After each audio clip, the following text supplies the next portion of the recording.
Okay. Yeah. Okay, and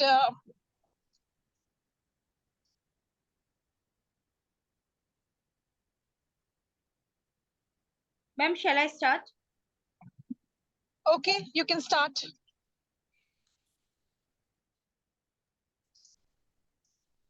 Namaskar to all our privileged guests from IIW Inspiring Indian Women. I am Rajni Shah, Deputy Director of IIW. I am an educator, speaker, social activist promoting education, gender equality, and a just society for women and children through my YouTube channel, India in My Heart. Ladies and gentlemen, today we delve into the fascinating topic of India's relationship with foreign countries in terms of geography, economic, and culture. India's geographic strategically positioned between the Indian Ocean and the Himalayas has granted it immense geopolitical significance. Its diverse landscape and natural resources have contributed to economic opportunities through trade and investment, fostering partnerships with nations worldwide. Moreover, India's rich cultural heritage, encompassing art, music, cuisine, and spirituality, has continuously enticed and fascinated foreign countries, leading to cross-cultural exchanges that strengthen global bonds. Let us now explore the facts of India's engagement with the world from our following speakers.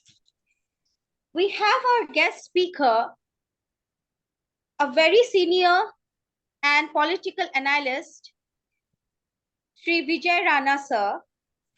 I am presenting a short intro of him. He has done his doctorate in philosophy from the University of Allahabad, journalist, historian, and filmmaker. Vijay Rana joined the BBC Hindi service in Bush House, London in 1982 and rose to become its radio editor. More than 2 decades later, he voluntarily left the BBC to lead a creative life. In his long journalistic career, Vijay Rana sir has interviewed many senior Indian leaders. 8 of them rose to become the Prime Minister of India. They were Morarji Desai, Charan Singh, Atal Bihari Vajpayee, BP Singh, Narasimha Rao, I.K. Gujral, and Narendra Modi as the Chief Minister of Gujarat. He had also interviewed John Major, Prime Minister of the UK, and Benazir Bhutto when she was the opposition leader in Pakistan. His recent work is now available on India's briefings.com, a website that explains and promotes India and its culture and heritage among the NRI communities worldwide. He has also written for the Indian Express. In addition, he has contributed to India Today, The Times, BBC Online, and several Hindi newspapers like Dainik Jagran, Prabhat Khabar, and Dainik Hindustan. He has produced 4 documentary films for Doordarshan. In 2015, he made a documentary celebrating the 100 years of Gandhi's Sabarmati Ashram. He has been filming the city of Varanasi for the last 5 years. He has recently produced a documentary called Banaras, a story of India's sacred city. Its Hindi version is known as Kashi Ki Amar Kahani. As part of his community charity work, he edited and published a hugely popular free community well-being magazine, Health and Happiness for You, for 10 years. The magazine closed down in the summer of 2020 due to COVID.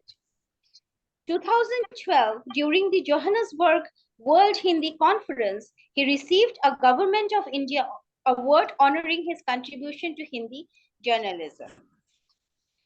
So, may we have you on the screen?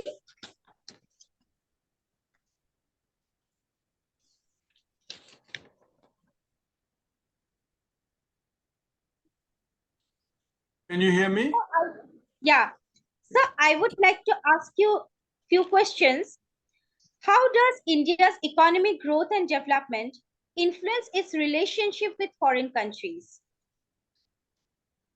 Well, this is a very interesting question, and it is very important for me personally because I have seen those days. I vividly remember when I was a young student in India, Lal Bahadur Shastri virtually begging food from Americans, and Americans were now later on when I read the history that President Nixon, President Johnson at that time decided that he will personally clear the shipment of food to India. And later on, when I interviewed C. Subramaniam, who was the food minister of India in those times, Nixon saw to it that the food shipments were sent one by one. So every month, one ship will come and there will be problems in Suez. And Mr. Subramaniam told me that the government of India was on tenterhooks whether we will have food to distribute to the nation in time. Those were the times when what we have seen, and Lal Bahadur Shastri gave call, and then Mrs. Gandhi came up with this great idea of Green Revolution, brought Dr. Norman Borlaug. So, and we had the Green Revolution. We were able to solve our problems. So those were the days when foreign powers didn't take us seriously. We had this great non-aligned movement, and frankly speaking, it was very much hyped in India. Because when the reality came to haunt us in 1962 war, there was only one country that supported us, and that was Sri Lanka. In 1971, things were so dire that every time there was a resolution, United Nations, we will effectively back Soviet Union. It was Soviet Union who saved us. Otherwise, the world was not with us. Thankfully, those times have gone. We are now the world's fifth largest economy. In fact, what works in foreign policy and diplomacy, there are just two major elements: money and military. You have to have economic muscle and you have to have military power. And luckily, in last decade, we have achieved both. Today, we are respected. We have seen that China was really troubling us. They thought that we are still the old Indian government, and they could come and occupy our territory and infiltrate and create trouble in our domestic politics. And we gave them a good lesson in Galwan. And after that, the incidents from the provocations from Chinese side have dramatically reduced. We have also seen the money, because we are a strong economy today. Therefore, Americans are soliciting us, the French are soliciting. We have seen two very successful visits of our Prime Minister in France and America. So we are being respected because we are a big economic power. Not only we have the buying capacity, we also have a huge market to offer. And the whole world is interested in India at the moment. Interestingly, whenever I see Indian media and all the television channels all the time cursing, this is bad, India is not so bad. In fact, the world is looking with hope towards India. Look at the Ukraine war today. What is happening? Both sides are looking, is there any mediator? Is there anybody who could create some sort of disengagement in Ukraine? And the obvious name is India. Interestingly, what is really, really interesting from Indian viewpoint is that Ukraine has given us an opportunity to show our real strengths. We refused to follow the Western line of sanctions against Russia, because we clearly told them, and in fact, our foreign minister told the world in no uncertain terms that our national self-interest is the first. And India is not a small country, importing a few million. To run such a huge country, you need oil imports, and India cannot afford to put sanctions against Russia.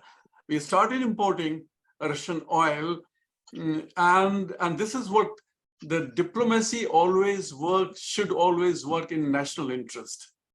And we are now in such a happy position that we are, refining the Russian oil and exporting it to whom?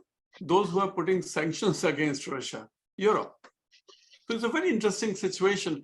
And that is possible only because we have the economic muscle, we have the military muscle, and we have the technological muscle as well.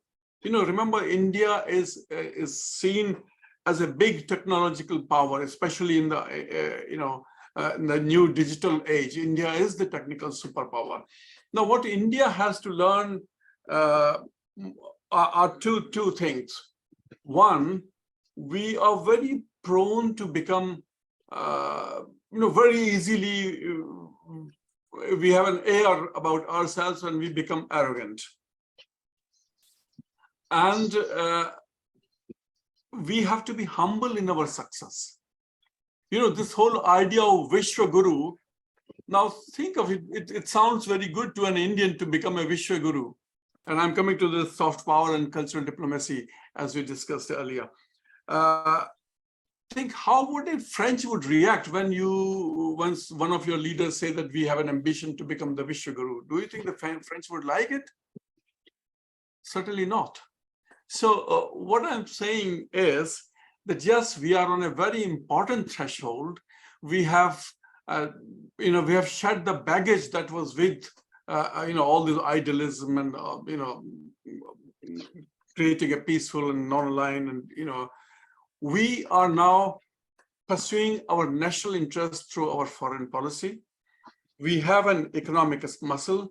We have shown to the world, whether it is China or Pakistan, whoever it is, that we are not to be, we are not such a kind of soft, humble, polite all the time, that we will, you do whatever to us. Remember, I met several diplomats and they were almost shocked that almost, I think, 3 or 4 months after what happened in Bombay, what the Pakistani terrorists did for 3 days in Bombay, our prime minister was talking to the Pakistanis, talking about peace with Pakistan. So those days are gone. Narendra Modi's India is a new India, and it is for the first time asserting its natural strengths, and is not shy about it. But my just one caveat is that we should be humble about it, because politeness and humbleness is always respected. So I think we are in a very happy state, and we are asserting our power, and very soon we'll be the 4th largest economy of the world. So India has very happy days, but then there's a danger. The history of India, you see, since 1947 is 3 steps forward, 2 steps backward. And this is what we did in 2004. And we had a very successful government, no corruption at all. Inflation was very, very low. The economy was running fine, and we threw that government out of power. So democracy has this danger that, yes, we have a good government today. We don't know how long it will last. So the future is bright. Only thing is that we have to be confident about it, and we have to look forward with positive energy that India represents today in the world. In fact, let me remind you one more thing, that COVID has done great things to the small nations of Caribbean, Africa, Latin America. They are really, really grateful to India, because remember, Pfizer was asking for $10 for one vaccine, and we gave it free. So yes, we have all the important positive ingredients in our foreign policy today. The question is how long and how consistently we can sustain it. Thank you. Okay. This is very enlightening, and we have learned a lot about it. So I have another question for you. How does India's cultural diplomacy contribute to shaping its relationship with distant lands? Well, cultural diplomacy is an important part of any government's foreign policy. And we have seen what British Council has been doing for Britain. We have libraries, similarly, we have American libraries in many big cities of India. So cultural diplomacy is really important. It presents you in positive light, but cultural diplomacy is not the real thing. You can't base, it is an important component of your foreign policy, but it's not the guiding component of your policy. It helps you, but you just cannot go around and show that we are a soft power, because when you say that we are a soft power, people understand what does you mean. You are soft enough to let us say what we have done in the past, we have almost relinquished the permanent seat that was once offered to us. So that kind of softness, being soft power, all the time, ignoring your own interest. So cultural diplomacy is, yes, a plus point, but not at the cost of national interest. Okay. So very well explained. Thank you so much for your valuable answers. I think the youth will get a very, very big knowledge and very big lesson from your answer. So your words have enlightened us, sir. Thank you so much, sir. We have another very eminent speaker, and it is actually our honor to have him in our webinar. I'm talking about Colonel Rajiv Chauhan.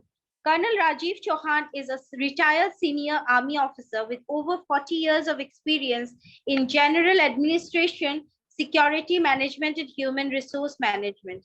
He served as the CEO to the Adjutant General of the Indian Army, overseeing manpower planning, academic institutions, recruitment, and healthcare services. Colonel Chauhan has also held notable position as the registrar of the Central University of Orissa, Ansal University, and now he is serving as the registrar of Mahindra University, Hyderabad. His expertise and leadership have made him a respectable professional in various fields. Sir, can we have you on the screen? Rajiv, sir, can we have you on the screen? Yeah, please. Hello, sir. Can you see me now? Yes, sir. You Okay, are thank you audible. so much. Sir, I have a question for you. What are the key strategic considerations for India in engaging with other countries within the emerging new world order? And how do these relationships shape India's position in global affairs? Thank you, ma'am. Good evening, ladies and gentlemen. Question which ma'am has asked me, I'd like to firstly thank our Prime Minister, Mr. Modi, who is making a wonderful image of India going around the world. I think he's doing a huge job, which all of us must understand. And the opposition which is there in India, that also should understand that the image of India is being enhanced by leaps and bounds. That can be very much gauged by each and everybody who is watching the news all over the world. Firstly, I feel Indian demographic dividends. India's population now is the highest populated, it is the highest populated country in the world today. And among the youngest of the people are in India as compared to other countries. That's a great power that we have at the moment. By 2022 and or 23, the median age in India would be approximately 28 years, as compared to the other countries in the world. The China and US has 37 years. Western European countries have 45 years. Japan has 49 years. It's a great manpower which is available to India, and young people. It's a young nation with so much of young people who are working in India. The economy. India emerges as the fastest growing country in the world today, whereas there are five most powerful economies, and we feature amongst one of them. It's a great achievement in India and is doing a great job. All of us must understand this and appreciate this. It's the fourth largest economy which is working up, and I'm sure it might just seed up also. Let's hope for the best. With a $3.7 trillion US dollars by 2023, the IT and the pharma sector is exceptionally doing very well as far as the economy boost is concerned, apart from other institutions which are also contributing greatly to this issue.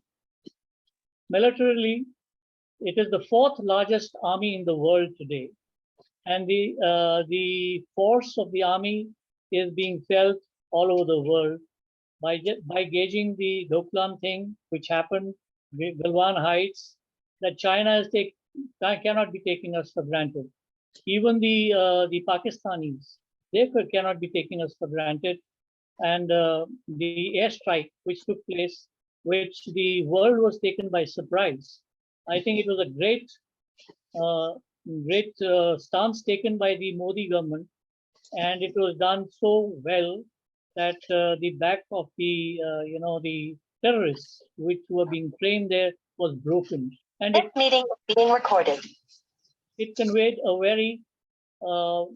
very good message to the whole world that look, India is not anymore what you thought, that we are soft peddlers. We possess the missile systems, the triad for the nuclear weapons also today, and it's a nuclear power.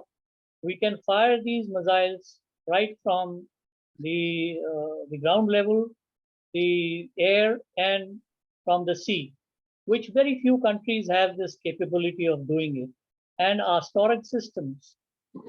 India is a big subcontinent, and we have various places where this issue can be stored. If anybody uses a nuclear, missile against India, though we never plan to do the first attack. So if any country does that, they should be rest assured that we have various stations where these missiles have been parked, and they can be fired very effectively. India is a huge country. To destroy the whole country is not easy. So therefore, by the time we get reaction time, we would be able to destroy the other country who has fired that missile. We have got ICBMs today, which are effectively deployed. These are intercontinental ballistic missiles, and very few countries again have this capability of having these things. We are trying to become Atmanirbhar. That means that we are trying to be self-sufficient in producing our own things, especially the weaponry systems, because any country can blackmail you if you have to get spares, if you have to get weapon systems from foreign countries. So therefore, India is trying to become totally independent in production of all this. Tejas is one of the most important fields that we have innovated our own aircrafts, and it matches any other aircraft in the world today. We have helicopters, we have gunships, we have everything. And the best part is that these weapon systems, most of them are independently, produced. And in the hour of battle, nobody can blackmail us, even by stopping the production of these issues, because we are producing them ourselves. India also happens to be the largest democracy in the world. Highest number of trained engineers are with us. Today, if you look at the US, you look at internationally, various companies which are being led by Indian CEOs as well as the scientists at NASA. So it's a great achievement that India is having, and they are doing so well for the foreign economies coming up. It's a great achievement that India can boast of. One of the leading space fairs in the world is India is one of them, and you can see with Chandrayaan, which has been just launched a couple of days back and will be landing on the moon. It's a great leap that a rocket is being landed on the moon, and this technology is being tested. I think it's a great thing that India has done in the space achievements. Diplomacy. We have the strategical autonomy, whereby we generally don't let others interfere into our foreign policy, and we decide for our own selves that what we are supposed to be doing. and the interest of the country is the foremost. For example, even in the war with Ukraine, people tried to put sanctions, wanted to put sanctions, and we were, as it was brought out by Mr. VIJAY RANA, that how the petroleum was being bought from the Russians, and we didn't bow down to any of these threats by the superpowers, stating, and especially the European countries, about putting these sanctions. So therefore, our stand with the international levels is a very clear stand that our internal policies and external policies, nobody can interfere with that. We have our own systems, our own government dealing with it. Diplomacy apart from that, most Muslim countries in the Middle East and Europe and US have with open hands welcomed Mr. Modi. You all must have been seeing that Mr. Modi has had a great stand in most of the countries, and they've honored him with the highest awards.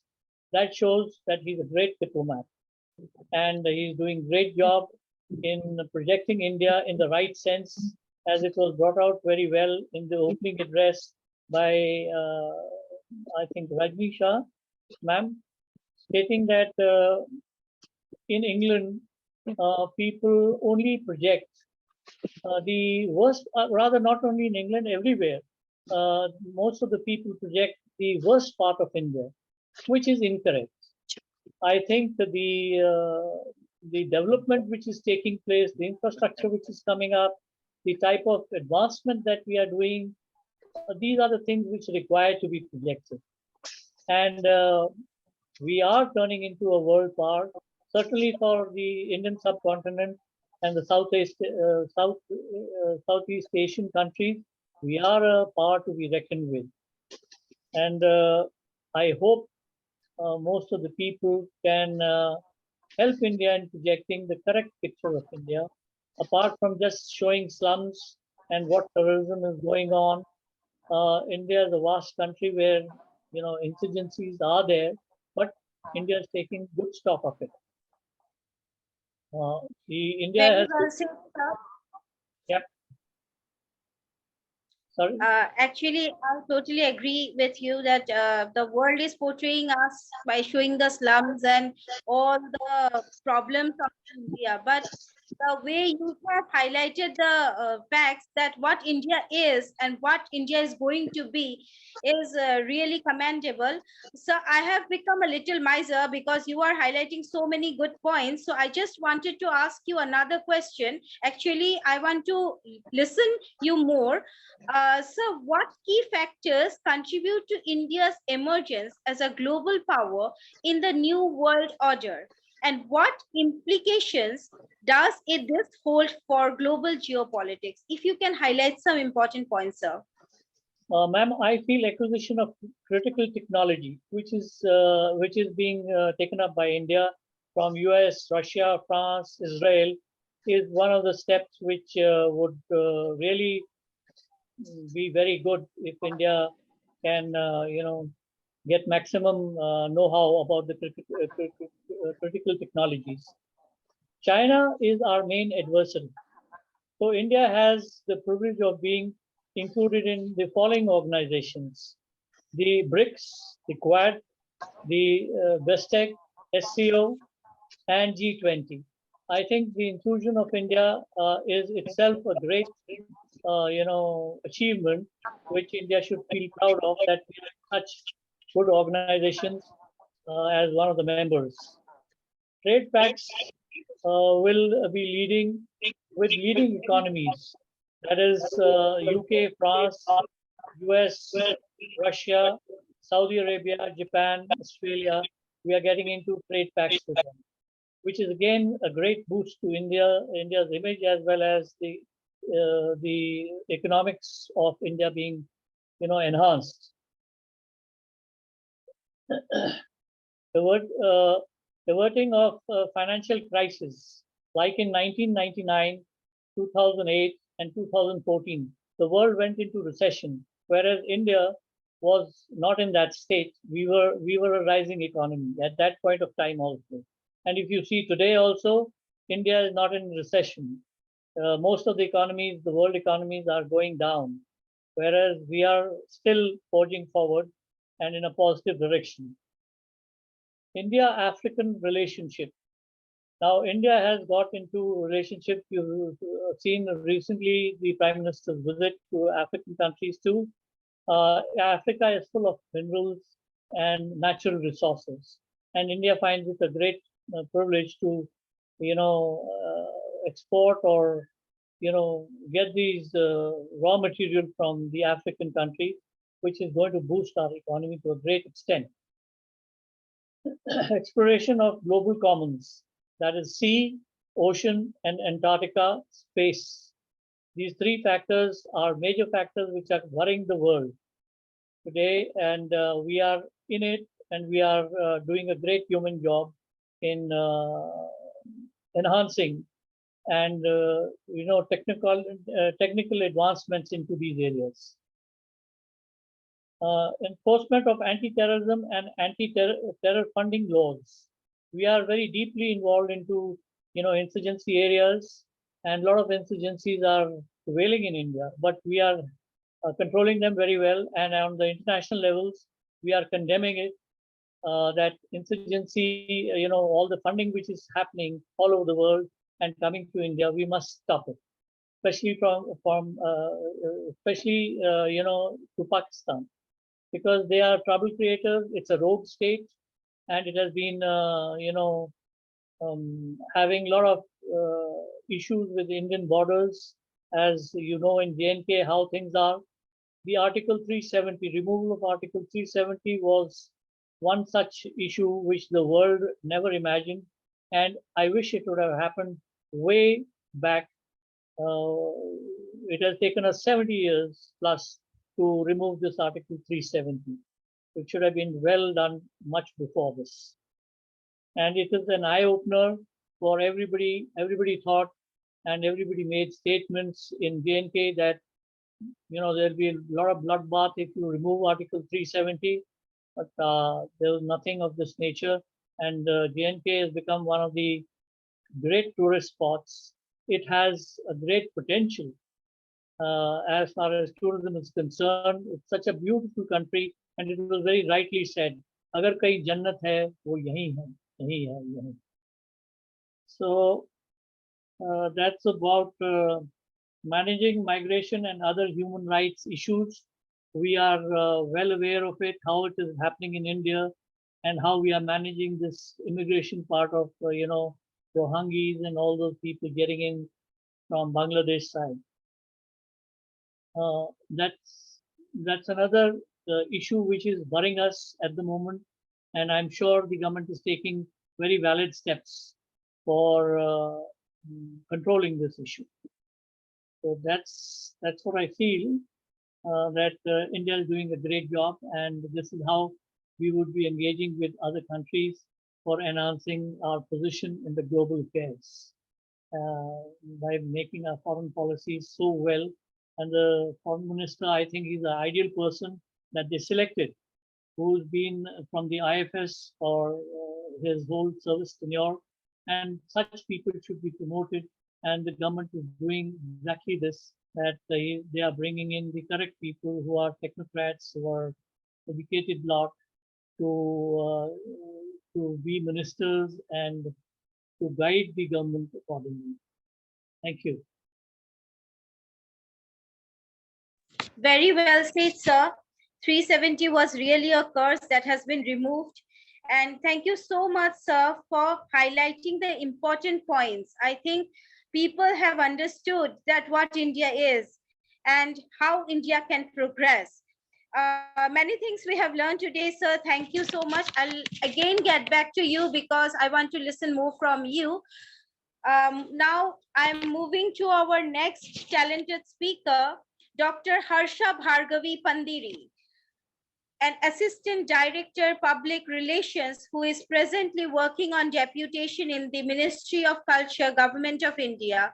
She holds a doctorate in communication and journalism from Osmania University, Hyderabad, and is a gold medalist in post-graduation in communication and journalism. During her 15 years of work in government public relations, she has received huge appreciation while performing roles as Chief Public Relation Officer of Telangana State Police and Agriculture Department. Presently, she is working as Assistant Director Public Relations at National Gallery of Modern Art, Government of India. She has specialized in still photography and documentary filmmaking and is techno-savvy. She also has experience as an educator at IIMC, Osmania University and Loyola Academy. Ma'am, can we have you on the screen? Thank you, Rajni. So it is very good to see women taking part in the discussion of geopolitics, and I think India is progressing, and this event is going to send a message that yes, women are also not less than men, and we equally can take interest in geopolitics, and we understand politics. We are not confined in kitchens, but we are in making the nation strong. So, ma'am, I have a question for you. How has the cultural influence of India manifested itself in the context of the New World Order, and what factors have contributed to its prominence? Thank you. I'll answer the question. And I'm very happy for being on this platform with very eminent speakers and seniors. Of course, the culture part of India is a very long subject and very in-depth subject. I'll be very brief in my presentation. India has a long history and rich cultural influence from way back from the ancient times. And this has continued till we see now the new world order that we are talking about after the leadership of Prime Minister Narendra Modi ji. So there are many factors that has contributed to its prominence. So one is India is growing as an economic and political power, as we can see. We are trying to find more prominence and relevance in every aspect and decision making that is being taken internationally. So India's economy has grown and it has influence on the global stage. This has led to increased influence of our Indian culture and in terms of tourism and media exports such as films and television shows. So recently we can see a folk song that is Natu Natu from Tollywood film is being presented in the Oscar award. So this shows how important is our culture, especially the folk culture, that it's a folk song. So a lot of things that are untold stories which are there has to be explored. And Indian diaspora, which is one of the largest in the world, and it has spread across many different countries. And this has helped Indian culture to spread in new parts of the world and also led to new forms of Indian culture and influence with the local culture there. And the internet, of course, we can see a lot of new media being influenced with our values and culture, music, cuisine, and now there are many foreign tourists that are visiting India by seeing this reels and many digital content that is being created locally. So this new form of communication has helped Indian culture to be promoted in a more micro level communication. So the popularity of yoga or meditation that we can see where West countries have adopted it for their physical and mental health and many other health benefits that they have understood through the promotion, and I'm very happy that internationally our International Yoga Day is being represented, and everyone is celebrating, understanding the concept of why our ancient gurus or sages used to do yoga and meditation, and how it is helpful for the stressful life today. And as I said, cuisine. So basically, vegetarian now, vegan culture has come. So basically, India is a vegetarian lovable country, and healthy, and which is much more flavorful, and which has, according to the seasons, we consume our food. So now it is called the Sawan Mahina, where the sunrise is low. So we consume vegetarian. So we relate everything with our culture and tradition, how our lifestyle is being. So similarly, these are now adopted in other countries. And the Indian philosophy that is being inspired by many countries like Hinduism or Buddhism, Jain philosophies. So these are being influenced, and many thoughts are being taken as an example. Like if we take any scientist who is being giving his paper, they are inspired from our mythology and our ancient scriptures and manuscripts. So Indian languages, I should say specifically, they are widely spoken. That is Tamil, Bengali, or Hindi. There are large communities in other countries.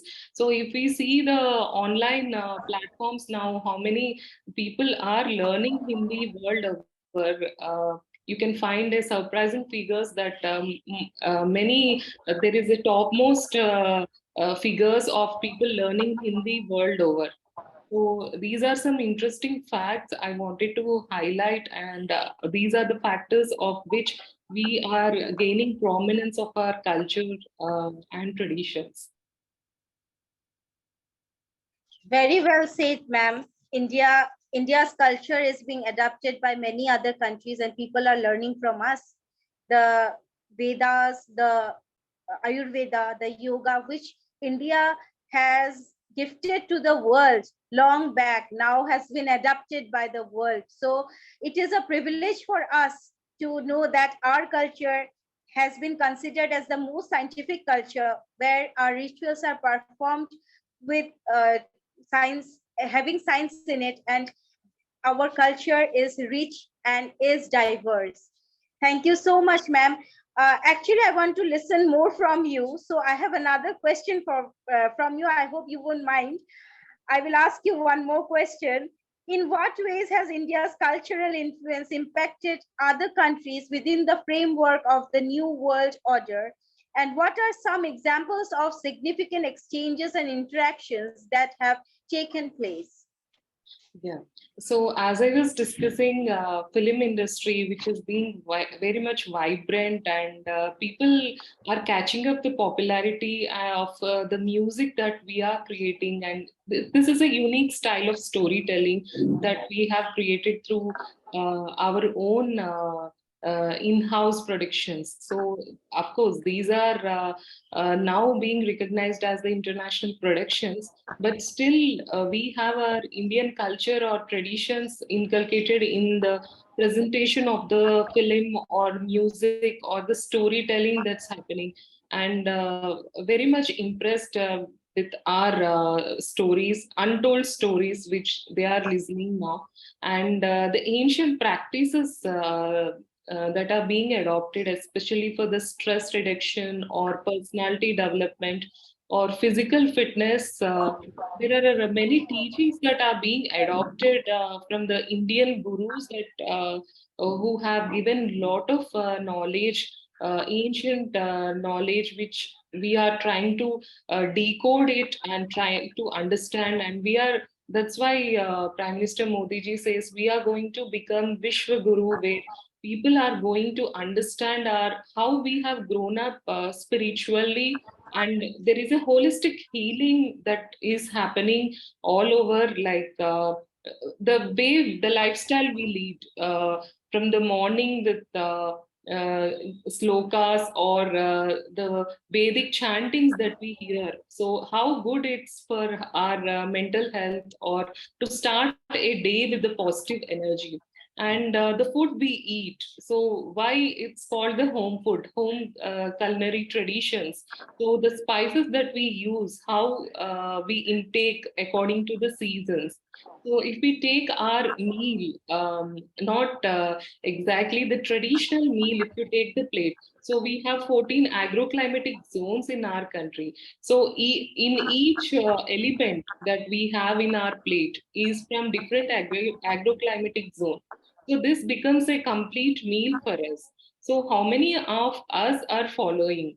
So these are certain Indian flavors that will help our body to live healthily, and we from the soil which we have come, the same culture which we adopt, the cuisine we eat. So this will appreciate our health and well-being. So the traditional arts and crafts, if we take, so the art forms, the artisans that they have exhibiting different techniques, designs, and these are something which are communicating to us, like ancient temples, if we go. So how the architecture is being built, the technology that is being used for cross ventilation, or the structures which are still standing with all the natural disasters, everything, but still they are standing. 800 years old Ramappa temple still existing with all the new means the technology that was adopted with something called as wet sand technology, dry sand technology. So how they have chosen the land and the construction. So this is how the artistic way of presenting to our future generations, how in various aspects that we have lived from so many years, the pottery, sculpture, jewelry. So everything of India communicates to our future generation. And if we take the literature and philosophy part, so we should understand how many of us are reading and how many of us enriching our knowledge, so that we can discourse this intellect to the world over. So these literary works have to be given to the youngsters right now. So the epics such as Ramayana, Mahabharata, which give lot of personality development concepts for the young children, and yoga, karma, dharma, these are certain philosophical thoughts that are being adopted in the Western countries, and the festivals and celebrations that we do. There are diverse backgrounds, people come together and celebrate together.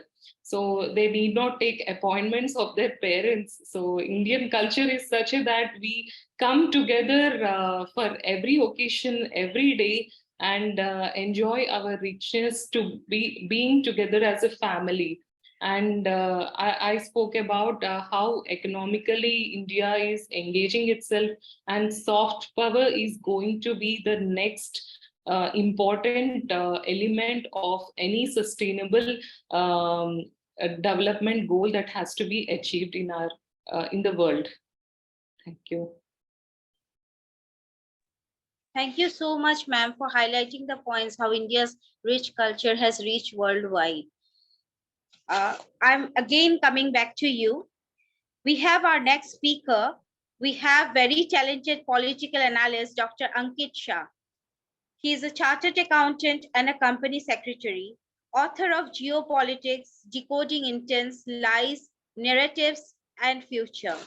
Known for analyzing geopolitical trends in YouTube channels, and a pioneer of Sanatan economics model, which will come as his third book this year. Sir, may we have you on the screen? Yeah. So, welcome, sir. Thank you. Sir, Thank you for hosting me. I have a question for you, as you are a political analyst.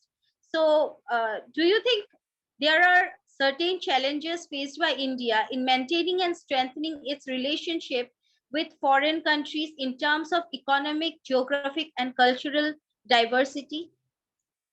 Well, to be frank and honest, the changes that we are seeing in geopolitics in these days is largely falling in favor of what our stand in terms of historically being when we say that we are a dharmic society. So when we talk about the difference between the East and the West, you know that the East is talking about you are the soul and body is just a vehicle, whereas the rest of the world thinks that you are the body and soul is just a vehicle. So this is the difference between dharma and religions of foreign origin. So when we talk about the nuances and the ideology based on which all the economic or geopolitical templates which the world follows, this is the primary difference between Indian subcontinent and what the rest of the world understands about life is. So when all the formats are being designed in a fashion where they believe that you are the body, what happens is they end up coming up with a format which is one life consumption model, which means this is the only life. And if you come up from this thought process, what happens is that you believe everything is for your consumption, which means that entire race of clashing around wars, conflicts comes up from this thought process that you got this only one life, you need to win and consume everything. So the fundamental challenge that the Indian subcontinent has today in geopolitics is making the world realize about this theory that you are the soul and body is just a vehicle. So when this understanding of dharmic sense prevails over the world, the clashing around that we see and the conflicts like we are seeing in Ukraine will automatically stop. So when I see that the geopolitical changes which has happened in the last 9 years after the 2014 period, where there is a sense of realization all across the world that in order to go to a multipolar world, because last 300 years what we have seen is that when the Britishers landed in Surat with that East India Company, that was the starting point of pound as a single country reserve currency status. So that was the starting point. Now, by 2025, which is many of predictions that I put over there on my Twitter handle, I believe by 2025 there is going to be a huge financial reset in the West, wherein you will see that this single country reserve currency status unipolar world format is going to come to an end.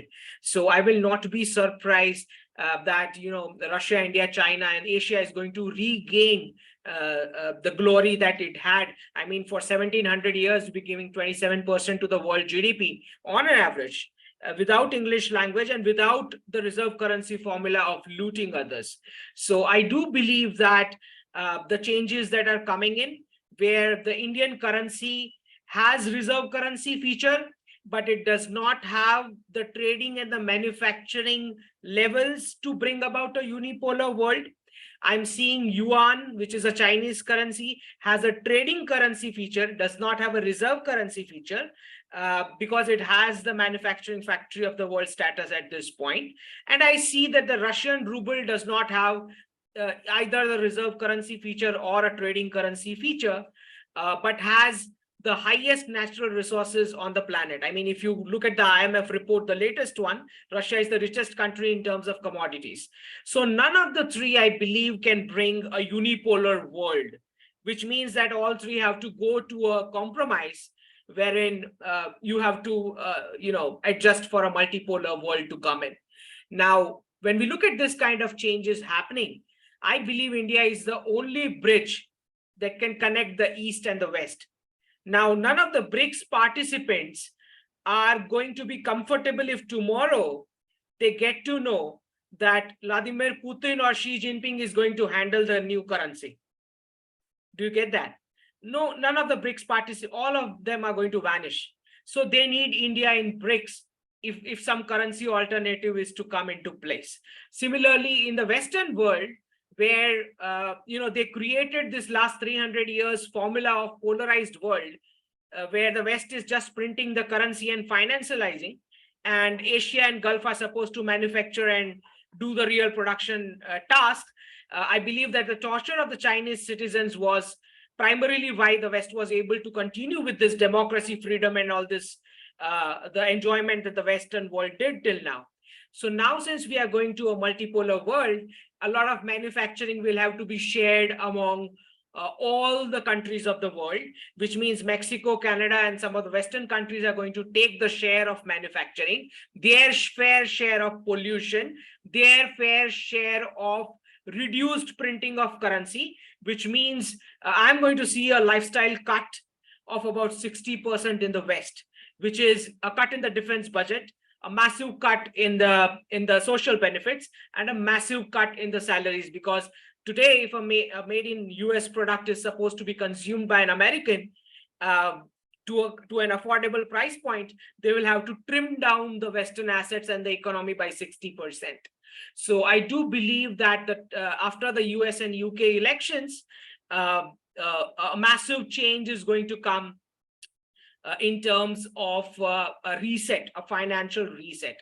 Now, when this comes, I do believe that it's going to be India's century, because gold is what I say is Sanatan, which means that Indians today with the highest private per capita gold in the world means that it has the massive purchasing power that it has whenever the currency gets pegged with the commodities formula that comes in. So geopolitically and economically, I believe that this is going to be India's century. Indians have that much gold, which is more than the entire central banks put together of the planet. So I do believe that when we shift to the pegged currency world from the fiat currency world, India is going to have a huge say, not just geopolitically, but also economically. You will be able to see by the end of this decade, the Indian foreign minister supposed to be the most powerful man on this earth. I will not be surprised. So, and if you see Indians as the only tourist, the main tourist chunk in the world. So a lot of purchasing power shift is going to happen in this decade, and you shouldn't be at all be surprised about this. Full sir. Sir, actually, you are making me greedy, so I want to listen more from you. Sir, do you think India can use this relationship as an asset for our country? And what opportunities can India have in future by maintaining relationship with foreign countries? So as we see that India is going to be the bridge between the East and the West, it is very natural that not just that, as you see that the NRIs have worked excellently well in terms of gelling up with the nations. Now, when we look at all the four main factors of production, you realize that the man factor of production is the most important one. Now, since they had the reserve currency format and the printing machine on, they were able to attract the immigrant brains over there. They were supposed to give low rate interest loans to their businessmen, which is exactly why they have the innovation like Google and Amazon that we see today. That all benefits are going to vanish when that printing machine stops. So I do believe that in that scenario, that is a point in time when they will really need India and Indians to prop up their economies. As we see today, they had done the mistake of deploying women as a unit of labor for temporary GDP purpose, which is why they have lost the birth rates. The US economy has lost the birth rates. The Chinese economy has lost the birth rates. The Japanese and the EU economies have lost the birth rates. Now, it is the wisdom of the Indian Sanatan economics model that we are still on the self-employment and entrepreneurship mode, this society.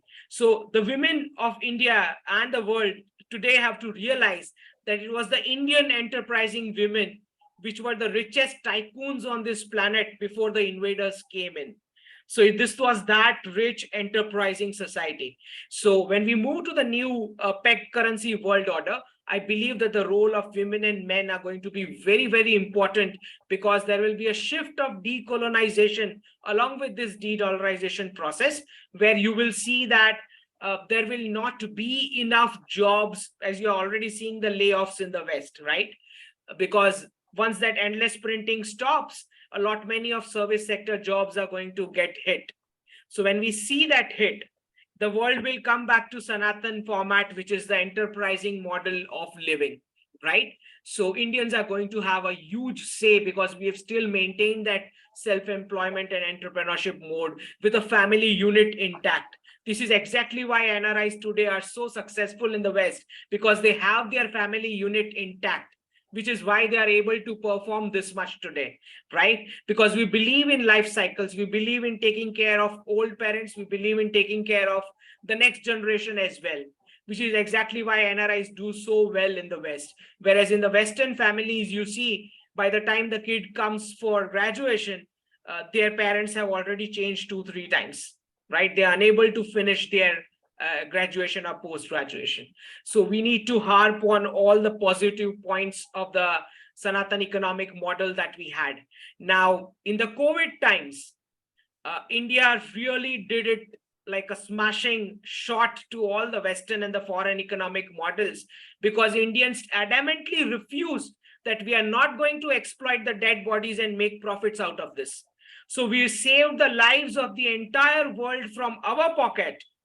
And we dealt a big blow to the foreign models of economics, which belie and stand on the thought process that somebody has to lose for me to make profit, right? That is the thought process in the Western economic models.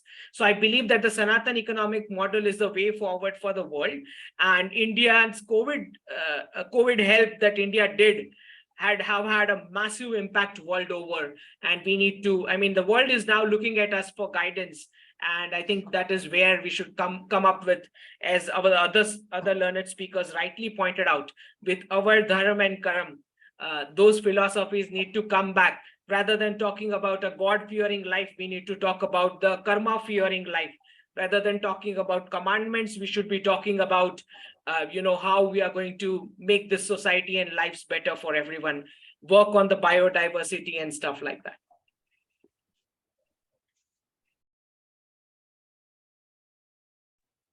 That's so wonderful, sir. I'm so grateful that you have highlighted the assets of India, which if our Indian youths follow, then India will be one of the best developed country in the world.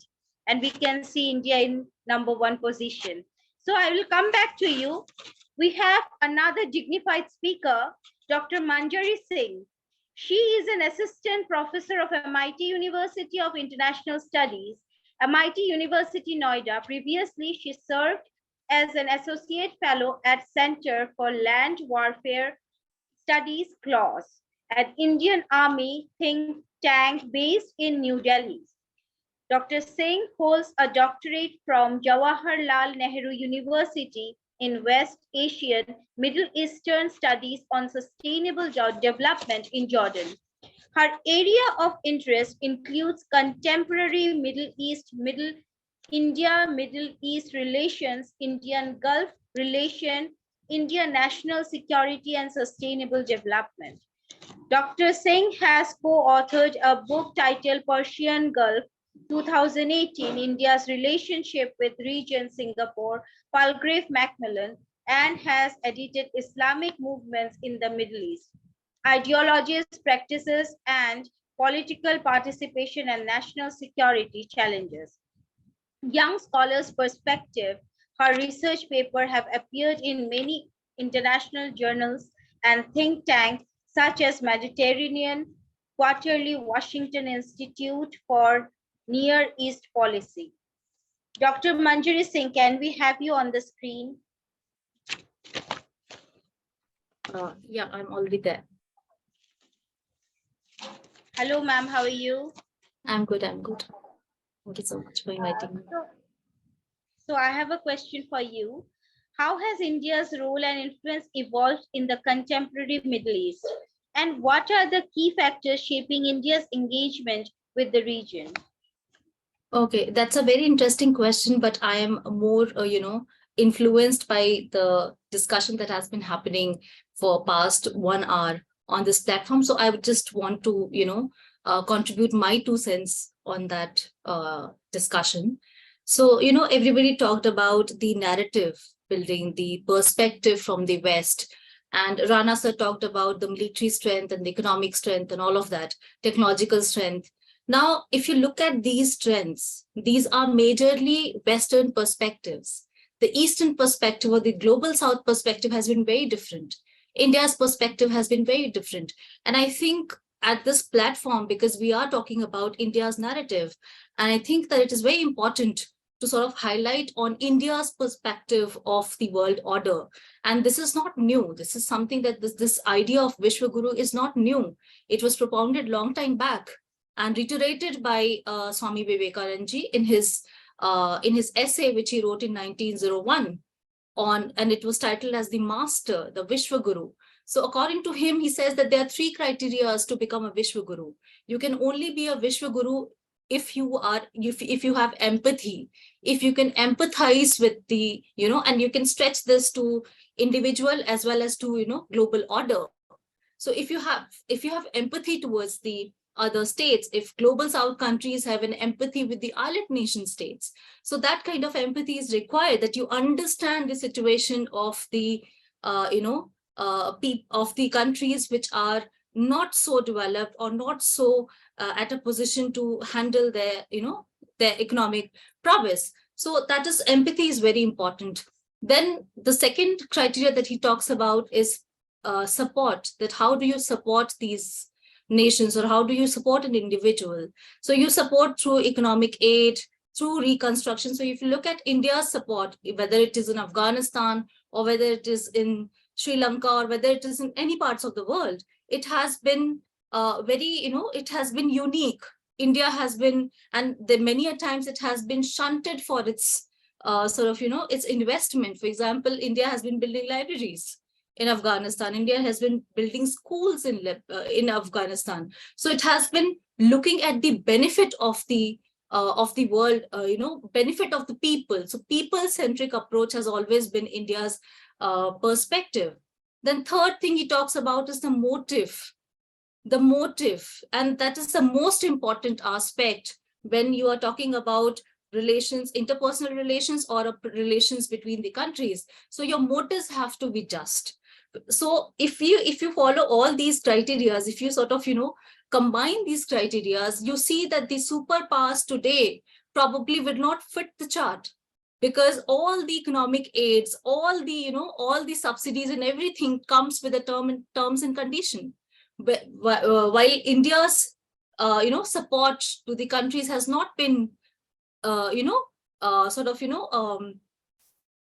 meddled by motives. So that is very important to understand. These 3 criteria is what we understand by a Vishwaguru. So Vishwaguru is not just a concept of Western notion of a world leader, but also a spiritual leader. So it talks about spirituality as well. So India's narrative, I think, is very important, that this is what we understand by Vishwaguru. And this is what I want to replicate when I talk about Middle East. Now, motives. India's motives have been very just, moral, when it comes to its engagement with the Middle East, whether we were, sort of siding with the Palestinian cause, or we were sort of siding with the Arab nations. So always the motive was important.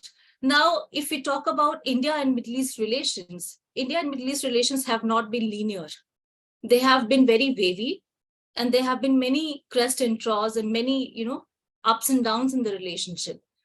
There have been critical points when there was a lot of coldness, and because of the coldness, there was no relations between countries for a very long time. Then there were relations which were subsided relations. So all these aspects, so it was, it has transformed. It has clearly transformed in the current times. The transformation has been from India as a benign power in the region, India, which was sort of, ideologically driven. NAM was our guiding principle. So because of those aspects, our relations with the Middle Eastern countries back then in the 1950s, 1960s, 70s, it was purely transactional in nature. So we were not sort of interacting with the nations, with the countries in the Middle East beyond transactions. Our most important, partner in the region today, Israel. So Israel, even though we recognized Israel in 1950s, but we did not establish a full diplomatic relations until 1992 because of the ideological, connotation, because of the ideology factor that was, deeply seated in our foreign policy. So because of these aspects, but now the world order has changed, the situations have changed. There is a lot of, normalization happening in the region itself. So because of those permutations and combinations, because of those concerns in the region, India has been opening up to the region a lot. So we can see a 360-degree transformation from India, a benign power in the region, to India, a strategic partner in the region. So at today, we see that there are at least 8 countries that we have strategic partners with. And, our engagement with the region is tremendous. It is more so than our near neighbors. So West Asia or Middle East has become our strategic neighborhood. In the strategic neighborhood format, today we are not just talking, of course, the transactional times, when we had transactional relations with the region, the relations were purely based on the 3 E's, which is economy, expatriates, and energy. So 3 E's were the guiding principles of our relationship. But today we have expanded those domains. We have expanded our dimensions of interactions with the region, and we are interacting with the region far beyond these 3 E's. In fact, West Asia or Middle East, more so Israel and the Gulf countries are, critical partners when it comes to contributing in India's military-industrial complex. So they are contributing. India is exporting to some of these countries, including Egypt, Saudi Arabia, UAE, some of its defense components. And India is also co-producing with these countries. So that is one aspect that we have been, successfully working with these countries. The second aspect that we are working with these countries is the fact that we are working on the intelligence sharing, counterterrorism. So that aspect is also very important in India and West Asia relations. The third aspect that is very important is that we are interacting on the global supply chains. And this is going to be a game changer in our relationship, because we know that these countries, because of the supply disruptions created by COVID, also by the European war that is happening between Russia and Ukraine, there has been a global supply disruption in terms of food security and all of that. So because of this, India's entrance in the country, or India's interaction with the countries in the ITU2 format, in the UAE, Egypt, Israel format, or in any other format, is very critical point in terms of, developing these relationships. So I think global supply chain is going to be a very important factor in India's outreach to these countries. Well said, ma'am. I have another question for you. What are the dynamics and future prospects of India's relationship with the Middle East and Gulf countries, particularly in terms of economic cooperation, political partnerships, and cultural exchange? If you can highlight some point. I think India is working very well when it comes to public diplomacy with regard to India and West Asia. In fact, the West Asian countries are doing really well in terms of including India in their public diplomacy. So I think this is a time when we should be, working on this aspect a lot in terms of, building our relations through public dialogues, through public diplomacy. A forum like this is very much important. I was myself part of a track 1.5 dialogue, which happened in April, and I went to Israel. So, that's what I'm trying to say, that these components are very important. The another thing that I have already mentioned is the global supply chains. The global supply chains are going to be very critical point they are not just going to be critical for India and the West Asia countries, but also India and West Asia and far beyond. And I think that is the reason why India is developing its relations and building a strategic partnership with Egypt. Because if you look at the geostrategic positioning of Egypt, you're not just interacting with Egypt. By interacting with Egypt, or by investing in the Suez Canal Special Economic Zone, you're also interacting far beyond. You're interacting with European countries, you're interacting with African countries, and to a much larger extent, you're also sort of interacting with the South American countries. So all these countries that you are interacting with, by just investing in one critical asset, which is the special economic zone. It is also going to help you in your, like, we all have witnessed that in G20, India has been talking about Vasudhaiv Kutumbakam. It has been talking about the countries coming together and working towards the global commons.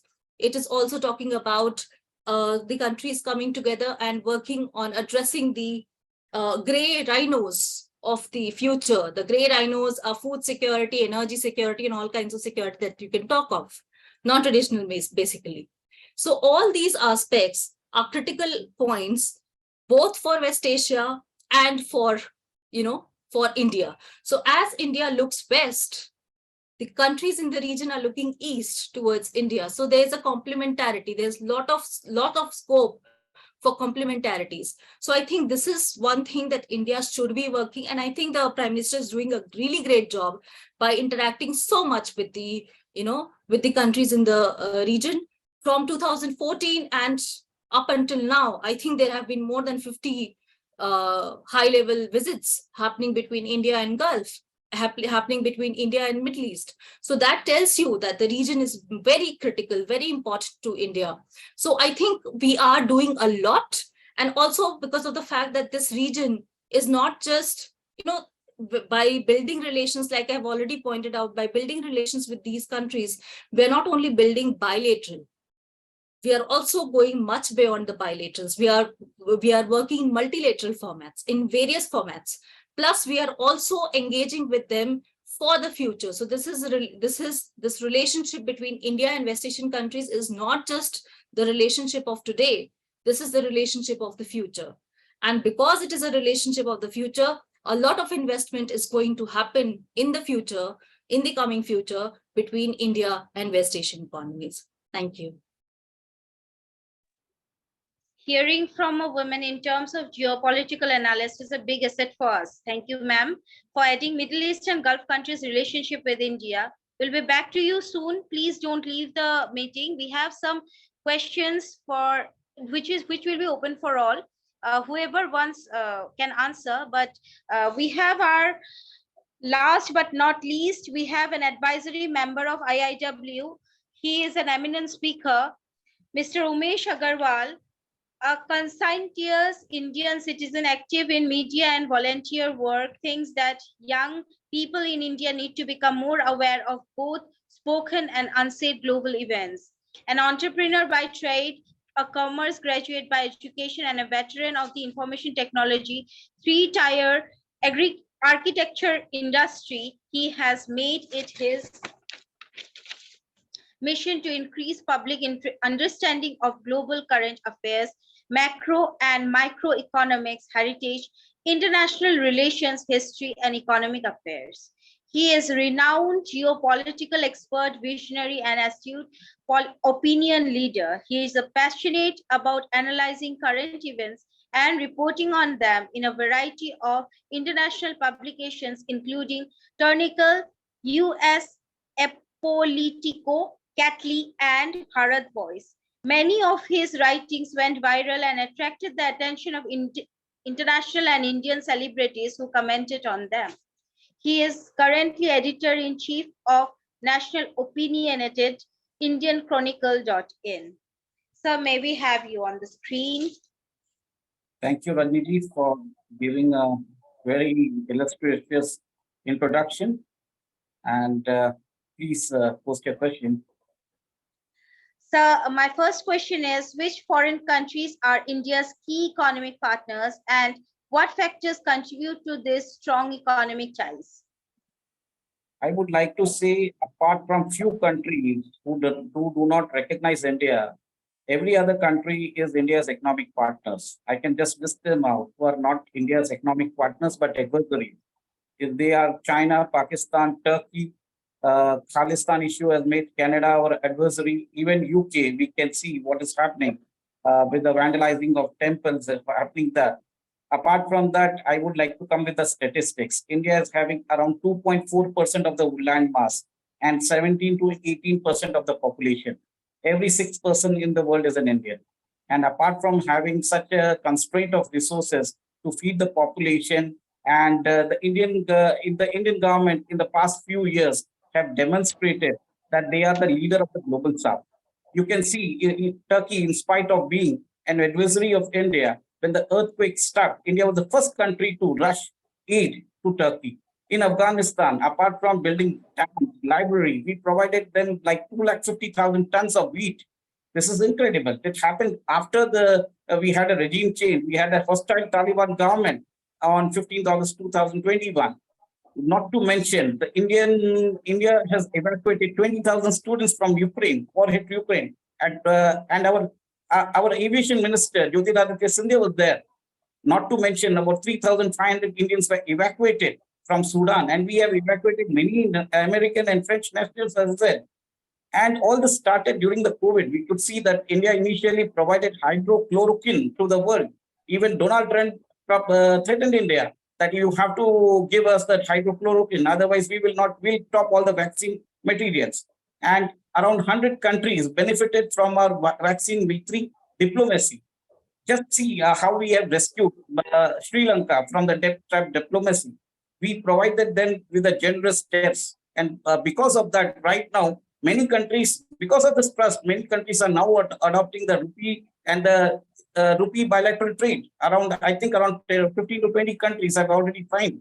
And we are now importing oil from Russia in rupee-ruble agreement. India's UPI is, I think, around 15 to 20 countries have already adopted, latest being UAE. And we are in talks with, I think, Indonesia, Philippines, and many other North American countries will also take it. Not to mention, with the resource crunch we are having, with 615 crores, we could go for launching a Chandrayaan mission. See, Tesla, his rockets are actually falling from the sky. He's looking for venture in India. He was the first person who was adamant that he will export cars from China, but now he's coming to India. India is being quoted by everyone. See our Prime Minister being awarded the highest honor by around 16 to 17 countries. During the COVID time, the COVID application, India provided the interface to the world.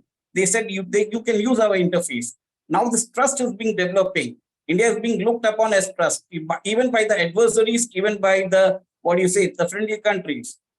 Joe Biden, he even threatened India that he will stop all the vaccine materials at what time, if he never allowed Pfizer or Moderna. But today we see that US is ready to partner with India to take on the world, to establish India as a semiconductor industry. In Dholera, you can see what's happening. Many Micron is coming. You can see, I believe Foxconn is in partnership with TSMC. In the GF city, you can see India, I can say the Indian overseas arm, overseas investments are going to flow in. The Abu Dhabi Investment Authority, the DBS group, everybody is coming to India. So this is India, because of its rich demographic dividend, what we are having a young population, we are poised to grow exponentially in the days to come. And India is poised to be the fintech capital, the semiconductor capital, for space exploration, for rare earth minerals. I'm even told that Indian government is now exploring oil in the Andaman. The oil in Andaman is considered, the reserves in Andaman is comparable to the reserves in the Middle East. As Ankit Shah had already stated in many times, the new future currency will be pegged to commodities. And I believe that sooner or later, India will reveal all its cards. Thank you. So I have one more question for you. What are some recent examples of India forging new partnership or strengthening existing relationship with foreign countries? And how have geography, economy, and culture played a role in these developments? Can you please highlight some points? See, if you see, India is the only country which is being quoted by the BRICS and the G7. It's acting, as many people have said, that it's actually a bridge between the East and the West. You can imagine any country which can deal with Japan and Russia at the same time. They are historical enemies. India dealing with US and Russia at the same time. Russia, we are importing S-400 systems. With US, we are even talking about getting the fighter jets. US has a provision of imposing CATSA sanctions on us. Think about that. India is interacting with Israel as a major defense partner, and with Iran as a major energy partner. This sort of trust which India has demonstrated. Now you can see, ma'am has also, Manjari Singh has already stated about how India is diversifying its relationship in the Middle East, with the I2, U2, and India is also conducting many military, maritime exercises with the Quad countries, and I'm very much sure that they have been conducting maritime exercises with ASEAN countries as well. And Indian Foreign Minister S. Jaishankar is currently, I think, is on the visit to Indonesia, and he's trying to build a multilateral trilateral relationship to internationalize Indian rupee. So what is happening right now is India is trying to build a project itself as a global leader of the global South. It's trying to forge a relationship. What you think? What it is doing is aggregating the strength of everyone. See, the International Solar Alliance, the Indian government pitched in. This is the vision we are having. We are going for green hydrogen. We are trying to increase our defense interaction, defense exports. Philippines is interested. Recently, yesterday, it came that Argentina is interested in buying Tejas aircraft, and also we are trying to get the seat ejection systems from Russia, and the BrahMos missile system, which we had co-developed with Russia. We are going to export to them.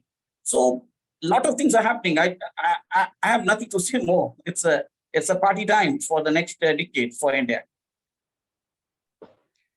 Thank you so much, sir. You have very well explained and you have educated us so well. So we will be back soon. I am going to ask some questions which will be open for all. So whoever feel like can give their whatever they feel and can highlight the impacts of the following questions. So my first question is, how has India's emergence as a global power under Prime Minister Narendra Modi's leadership impacted its economic growth and foreign investment climate? So whoever feel to reply my question can please raise your hand and we can have you on screen to hear from you. I repeat. Okay, we have Ankit, sir. So can we have you on the screen? Yep. Am I audible? Yeah. Sir, shall I repeat or is it okay? No, that's okay. So when we talk about the economic opportunities that are flowing in under the leadership of the Prime Minister, you got to understand some of the recent changes that are happening in terms of the de-dollarization process that has begun right from not just the Afghanistan exit, but I think the gold monetization scheme started back in 2015 itself. So I do believe that, you know, a lot of Western companies who are contemplating a big financial reset in the coming years, they do believe that there is an accumulated reserve currency bubble in the valuations in the Western assets. And they are contemplating that about 180 plus nations would be pulling out from those Western asset valuations, which means that if in order to survive the financial reset, a lot of these companies will have to shift and settle their operations in India. Now, you do understand the hierarchy triangle. The top is the top management and the bottom layer is the bottom management. Now, when you transfer a whole level of management hierarchy outside, say for outsourcing, that is what the West did for the last 1.5 to 2 decades. What happens is it has a cascading effect in terms of a sinking ladder phenomenon. So once you have transferred a whole level of management hierarchy, you're not going to get guys for the immediate higher management. It's like somebody has to be a student to become a professor, something like that.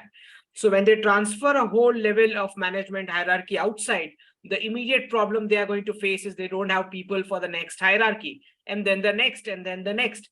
And that is how a top management turns into an Indian or a non-resident Indian that we see. Now, in terms of consumption market, that we are already the highest population in the world, that is another thing. and now if the product is to be made, is to be consumed by the Indians, if the top management is what is an Indian, automatically that is what the sinking ladder takes them to. It's not a surprise that they're going to shift those operations over here. Now, if you realize the subtle movements that has happened in the Prime Minister's office, as you see, a lot of these Western corporate biggies who meet the Prime Minister, you find that not just that they take the India business head along with the for the meeting.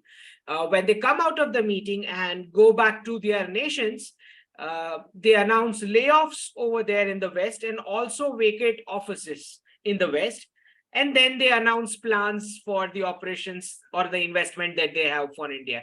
So every single meeting is turning like a loop for the Indian economy, where you are seeing that after the meeting, there is some culmination of some big investment coming in or a project transferring to India. Now, this is not just about the shifting of operations that we see. In the recent times, the IMF and the World Bank heads, even the Rockefeller Foundation has a NRI now heading them. So I will not be surprised. I mean, just 2 days back, I saw the Prime Minister's meeting with the Chanel brand head and an NRI, and he talked to her about the Khadi part of, the branding of Khadi that can be done. So not just in terms of consumption, in terms of production and research as well, these investments are flowing in. Now, it's not just about that part. But when you look at from a geopolitical perspective, when eventually through the end of this decade, when you see these companies shifting and settling in India, inadvertently what that happens or brings along is Delhi is going to have a very strong say via these companies in all the Western capitals in terms of the geopolitical outputs that we want to see in the larger frame of scheme of things in the world outside. So a lot of influence via these companies is going to, these investments are going to bring about in terms of the geopolitical weight of Delhi that we'll be able to see by the end of this decade. Now, not just that, now since that the financial reset is coming in the West, immediately that you will see after the UK and US elections, what is going to happen is they are contemplating this, and which is exactly why, as UMESH rightly pointed out, many of these companies are opening up their headquarters in the gift city. Now, I do believe that gift city is becoming the new mini World Bank for the world. Wherein from where the de-dollarization process would also be handled. And a lot of those Western biggies, big companies who fear that their stock valuations are going to deplete from the Western stock exchanges is exactly why they are trying to list in the gift city stock exchange. So I do believe that it is going to be India's time, not just in terms of investments, but also via investments, a lot of geopolitical heft that India is going to earn the world over because of it. Wonderful, sir. I must say, you have a great knowledge in terms of geopolitics. Thank you so much, sir. I have another question. What are the key factors contributing to India's rise as a global power, and how have its diplomatic efforts and foreign policy initiatives influenced its standing in the international community? Whoever wants can raise your hand and we will have you on screen. Rajiv sir, why don't you answer this, if you wish? Do you want me to repeat the question? I'm okay with it.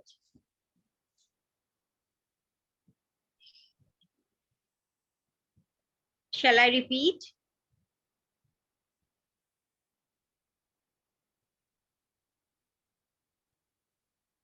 Shall I repeat? What are the key factors contributing to India's rise as a global power, and how have its diplomatic efforts and foreign policies initiatives influenced its standing in the international community? Ma'am, I think in my question answer this thing also, when I brought out There are various factors which influence the stand in the international arena of India, and the development which is taking place in India is colossal, and the world is very well aware of it, of the various stands that we are taking. Look at the pandemic when when COVID set in. India practically supplied these vaccines to 160 nations. It's quite a number, and at a very nominal cost or free of cost, which is adorable by all the nations, which were at the receiving end at that point of time.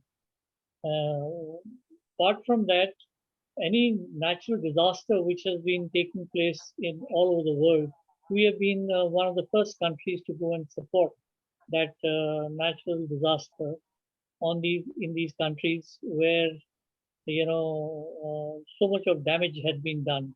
The Indian Air Force flew special aircraft into these regions and brought things under control there. And what aid was given was also very appreciable by the countries which received it. And they applauded India for their support during this time.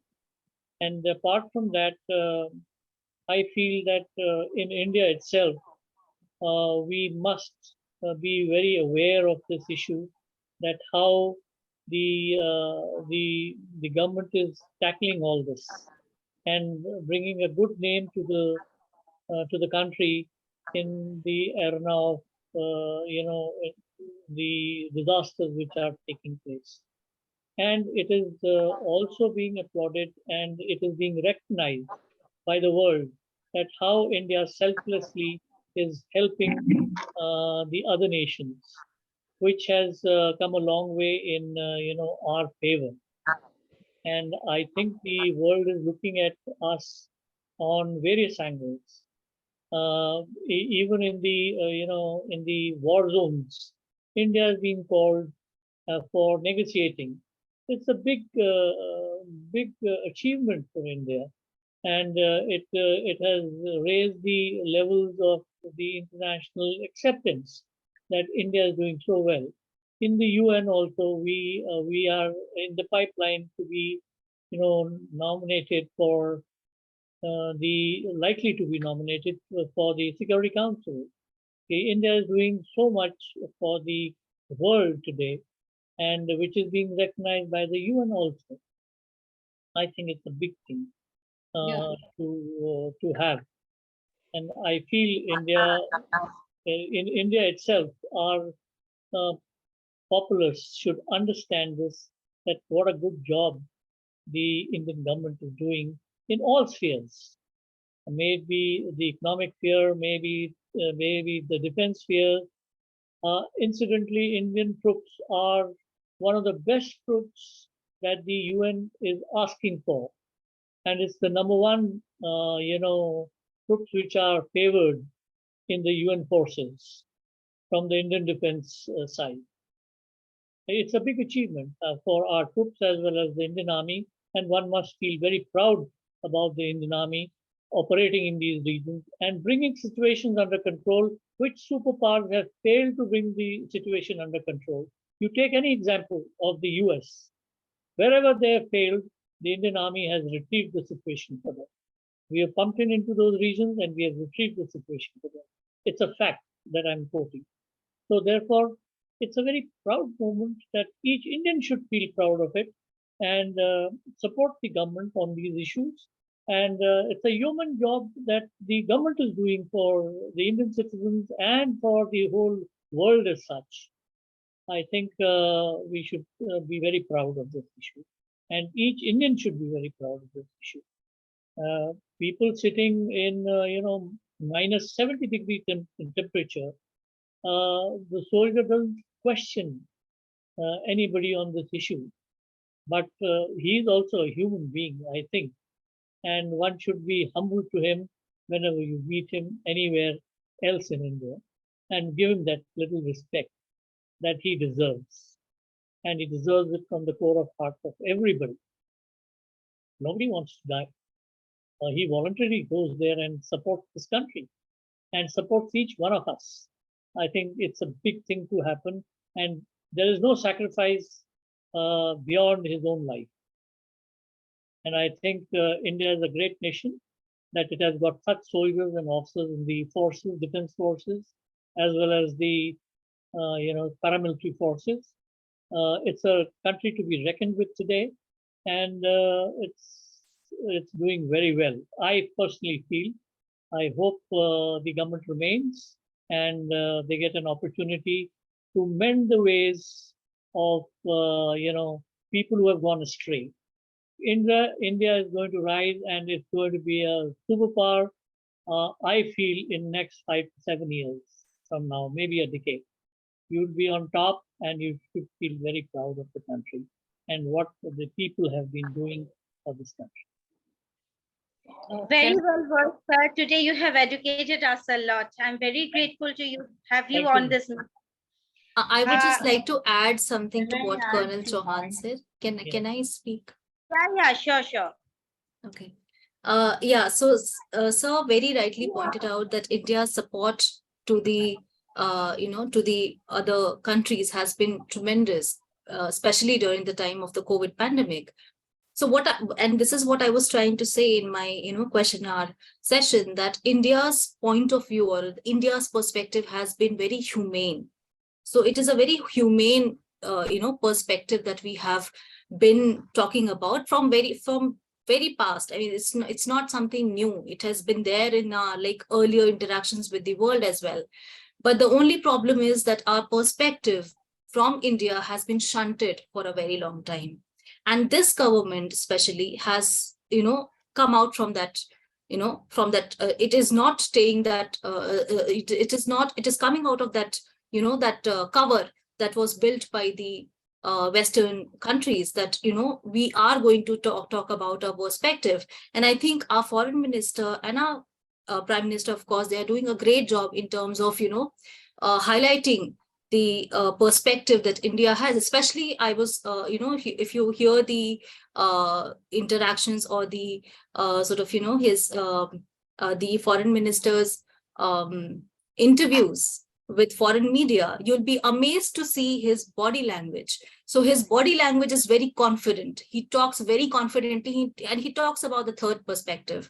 I remember his his interview by a foreign journalist with in the context of Russia-Ukraine war. And he says that just because we are not siding with any of the parties, that doesn't mean that we don't have a perspective. You are saying that we are abstaining, we are not, we are being, neutral. We are not being neutral. That is the third perspective that we have.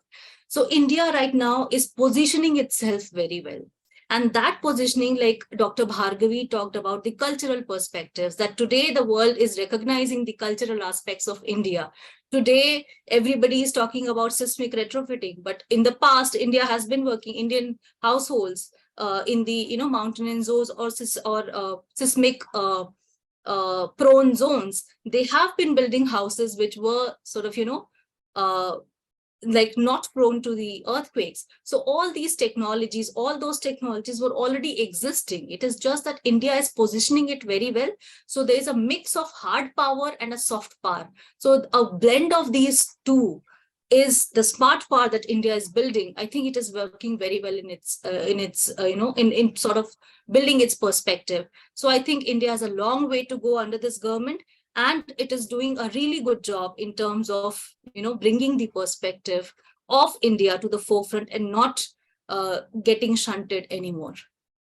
So I would like to bring 2 points to the topic. Recently, there were 2 initiatives that were taken up by the government of India, that is having special officers for the culture and tourism promotion at all the missions. So this was a great initiative to promote our soft power. One more thing is connecting the state to the world. So understanding the capacity of the state, economic capacity of the state, how we had ancient relationship with other countries. So tracing out that and connecting it to the world. So each IFS officer is being given responsibility of the state. So these two are very welcome decisions by the union government. So micro level initiatives are being taken to project our means resources, and missions are working excellently, and they are tapping, helping the entrepreneurs, Indian entrepreneurs, to capture the investment and enterprising, as other speakers have mentioned. Thank you. Very I would well like to, said. Yeah, I sir, would, please. yeah, I would like to add some more perspective to it. If you see the two things which I feel that India, since its inception from 1947, has been a remarkable, it has been a torch bearer to the world. It's a vibrant democracy. If you see the transfer of power, leave out the 3 years of emergency, it has been very smooth and stable. Even the US presidential elections are stated to be rigged, and Donald Trump refused to recognize the mandate. And second thing is, India being a developing country in 1991, when the economic situation was very precarious, and we know that the erstwhile Soviet Union has collapsed and its economy was going on the downside, India actually bailed out Russia. We know that the erstwhile Soviet Union, we had to pay them around 35,000 crore rupees.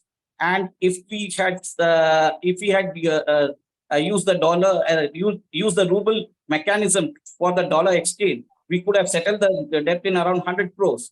But what India did is in 1992, when Boris Yeltsin came to India, we did a rupee-ruble deal, and the renegotiated debt was around 31,500 crores. Imagine India in 1991 having its own set of problems, bailing out the superpower Russia at this point of time. And we are not trying to, we never pitch this narrative to the world. We should also try to figure out the interest of Indian diaspora across the world. And we need to see that our embassies have to be protected, and India should also be a preemptive power rather than be a reactionary or responsive power. Thank you. Thank you so much, sir. And we have a very powerful discussion tonight. I would like to end the session with my last question. Anybody who likes to answer can answer this. In what ways has India's infrastructure development and technological advancement contributed to its emergence as a global power? And what challenges does it face in sustaining its growth trajectory? Anybody who like to answer can answer this. And if you want me to repeat the question, I am okay to repeat it again.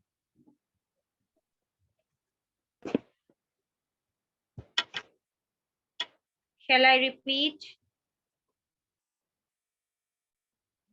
Dr. Manjari Singh, would you like to highlight the points? Can you please repeat the question? Yeah, sure. In what ways has India's infrastructure development and technological advancements contributed to its emergence as a global power? And what challenges does it face in sustaining its growth trajectory?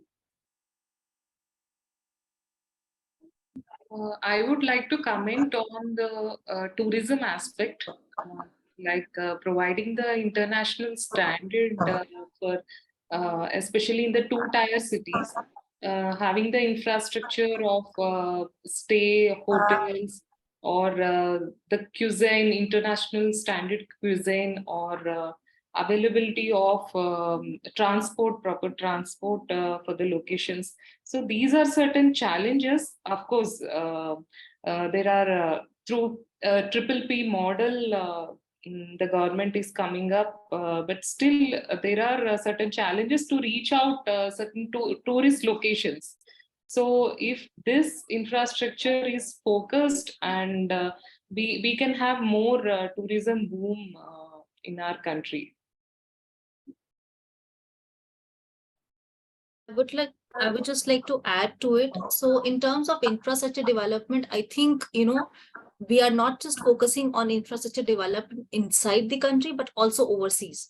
And I think the overseas aspect is something which is very important, because it is sort of helping us in building corridors. Like, of course, we have been, investing in Chabar for a very long time. We have also been investing in INSTC. And now we see that even Russia is willing to build the railway line. So if that happens, and if the corridor that I was talking, the supply chain, value supply chain interaction that I was talking about with the Middle East. So actually India is looking forward to building 3 pillars or 3 corridors. So one is Chabar, followed by INSTC. So this is towards the north, and towards the south, it is trying to build a corridor across Gulf, Mediterranean, and the European countries. So it is going to encircle the entire region. So if that happens, it will have, very good access to the European, Central Asian, and African and West Asian market. So these kind of things is going to help India. This kind of infrastructure development is going to help India to not only channel its food, its energy, its energy, and all of these factors, but it is also, and of course, freight. So all these all these channels, all these corridors are really important for India's development or India's stature in the coming times as a world leader or a leader of the global South. So I think that kind of infrastructure development is important. Then also we have been doing a lot of infrastructure development in Afghanistan, but after Taliban, I don't know how effective that is going to be. But yes, India has been involved in all those aspects. So mainly and mostly it has been involved in terms of, developing these critical infrastructures to help the communities of those particular countries. So this is something that I think is going to, make a lot of difference. The challenges you said, of course, the challenges are the relations with the, transit countries. That becomes very important. For example, I talked about INSTC. So if it passes through Afghanistan, it is going to be problematic for India because of the Taliban in place in the region. So that kind of critical aspects is something that India will have to look at.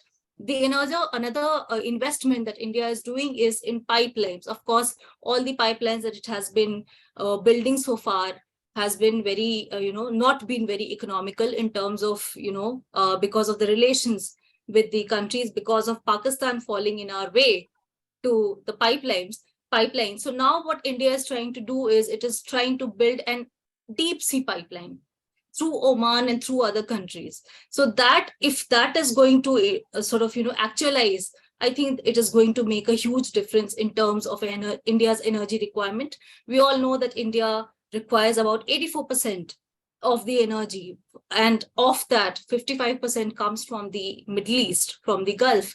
So if this pipeline project is going to actualize, I think it is going to help India in terms of reducing its dependence and sort of building its reserve.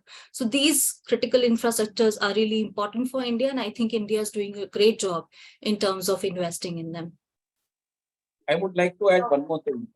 Regarding the maritime sea routes, Manjari Singh has stated, India is also trying to build a sea route with the Russian Far East, the Chennai-Vladivostok sea route. And apart from that, the massive investments are being done in the Andaman as well, so that India secure its stranglehold on the Malacca Straits as well. Rajni ji, if you have time, I can elaborate a bit. Yeah, sure. Yeah. So, No time. Okay. So, the Indian subcontinent was there on the southern tip of the planet. From there, it traveled and dashed with the Asian continent. And that is how the Himalayas were formed. That is called the rooftop of the world. That's the largest freshwater resource anywhere on this planet. From that massive Tibetan plateau runs down all the major rivers of these two countries, India and China. The Gangetic Plain and the Indus River, where the civilization grew, and the Yangtze River for China. It is because of this massive freshwater rivers that this massive amount of population could be sustained. So you're not terribly surprised the highest population is ours, and then you have China. So if you compare that with US, not 1, 2, 3, 4 United States population cannot make one Indian population. So this the main economic activity the world been doing for the last 1700, 1800 years being agriculture. This massive rivers deposited tremendous amount of silt on both the sides of its banks. And because of that, massive amount of agriculture was possible. So we had, both the countries had half the world's population, they had half the world's farmers, they had half the world's agriculture, and that is how they had half the global GDP. That is how rich both these countries were. So, so Europeans devised a strategy. They conquered the important islands, the important port cities, the entry and exit points of the waters of these two countries. They slowly subdued India and China. They got the raw materials from here, sourced it back over there, produced finished goods, and that is how more than 50% of world GDP came down to less than 5%, both these countries. So the whole human history of this world is just about one thing, and that is just the Indian Ocean, because 90% of the raw materials, raw resources, materials, energy, everything flows through the Indian. It's the only peaceful ocean from where everything flows. So India is just out in those waters. China does not have an access, and that is causing pain. So right now, at this point in time, India and China, following the same strategy which Europeans used so many years back, they're encircling each other in the Indian Ocean, just as Europeans did. So they took up the Gwadar port of Pakistan, they took up the Hambantota, we took up the Chaba port of Iran. So this is exactly India and China encircling each other in the Indian Ocean, just as Europeans did so many years back. Now, when we look at the geopolitical importance of this, the Indian Ocean thing, that's the only thing which is the pivot of the world economics, basically. So the two types of infrastructure that we are looking at over here. One is as the cultural seat of Ayodhya, which is developing. I see that as the seat which will become a central node for a Mandir ecosystem in the Sanatan economics model, which will be a seamless flow of Indians all across from Saudi Arabia to Laos, Cambodia. So you have, you know, the first Mandir we are reviving in Cambodia, and then the Cambodian king coming after 60 years visiting India. Similarly, over here in Saudi Arabia, you'll not be surprised that I've put the prediction out there that you'll be find the Indian Prime Minister doing Pran Pratishtha very soon over there. So you shouldn't be surprised. So the first, after 70 years, you've seen the first Jain monk going across Pakistan to a Dera, sir. So this is something that I proposed last year, tagging the Pakistani Prime Minister, that this is the only sustainable cash flow that you can have. Make Indians go free in and out of Pakistan for the Mandir ecosystem instead of extending begging bowls to everybody. So I do see that Saudi Arabia to Laos, Cambodia as the greater Indian subcontinent region, not just as a net security provider, but also in terms of the geoeconomics of the world, and in terms of all these defense tech companies coming down, flowing down to India, doing transfer technology, and we sharing the defense capex, because once the financial reset happens in the pegged currency world, the US will not be in any position to do the global policing costs. So the entire Indian subcontinent policing role or the net security provision. Now, I'm not surprised that UAE canceled the US planes and they put up an order for Rafales, because I do believe that I've predicted that the UAE Air Force would be subsumed under the Indian Air Force. The Saudi combat forces will be eventually subsumed under the Indian combat forces. And since we have Chabar port over there, it shouldn't be a surprise in the next decade if the Iranian Navy becomes completely interoperable with the Indian Navy. So this is the long term what we are looking at in terms of a Bharat of 2047. Very well versed, sir. I think our viewers will have a vision which will change tonight, and we will have a great vision further. We are growing, and that is very important. And I think it's a party time for Indians. I would like to call on screen our journalist friend, Khushbu Agrahari, who is a special correspondent with few international news agencies. We would like to hear her views, what does she think India's emergence as global power? And also kindly give your feedback, Khushbu, regarding this event. Khushbu, may I have you on screen? Hello. Hello. Khushbu, yeah, Yeah, are you able to hear me? I think you I'm are audible. away. That's why maybe because of the technology. Uh, am I audible to you? Hello. Audible. Yeah. Hi. Good evening, everybody. It was a nice. Yeah, it was a pleasure listening to all the esteemed speakers and be part of IIW today's session. We had a wonderful discussion. Thank you, everybody. Though I'm not an expert on the topic, but yeah, just I can conclude saying, a few lines, my thoughts on these, because all the esteemed panelists have already thrown light and enlightened us with almost all the topics as a rise of India as a global power under the leadership of Modi ji. So I think the same thing I would like to say that the rise of India as a global power under his leadership, since he has assumed office in 2014, has pursued, how he has pursued various policies and initiative which has aimed at, which has stand India as a prominent player on the world stage and be it economic reforms, which has been undertaken significantly to attract foreign investments, streamlining business regulations, and promoting ease of doing business initiatives such as Make in India, Digital India. So all these have been launched to boost manufacturing, innovation, digital connectivity, etc.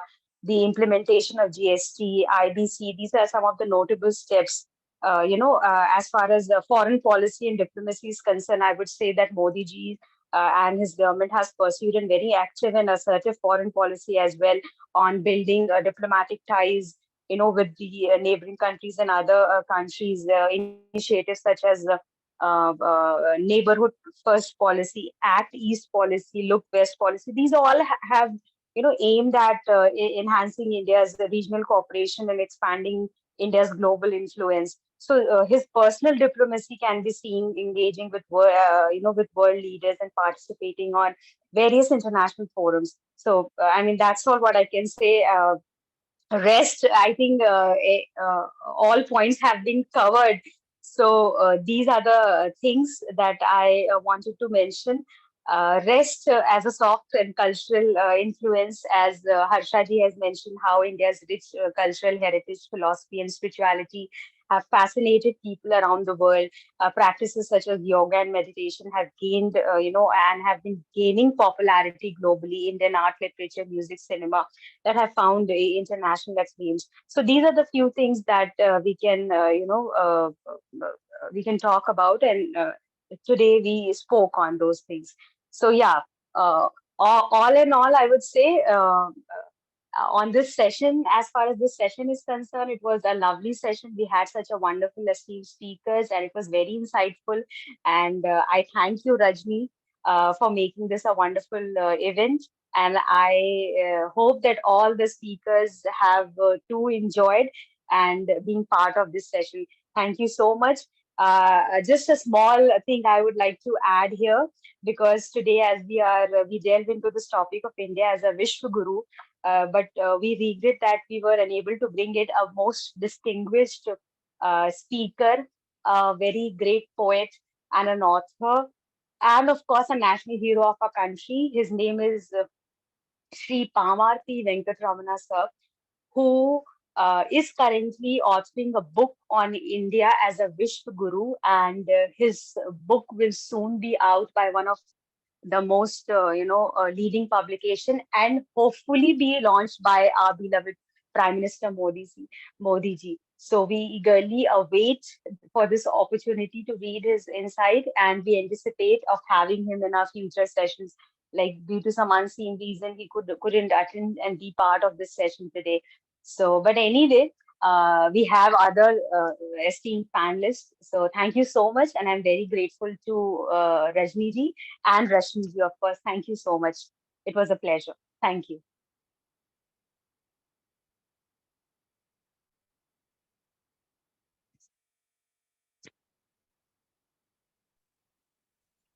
As we Hello. are running, hello. Yeah. As we are running short of time, so I'm concluding this event with a short keynote.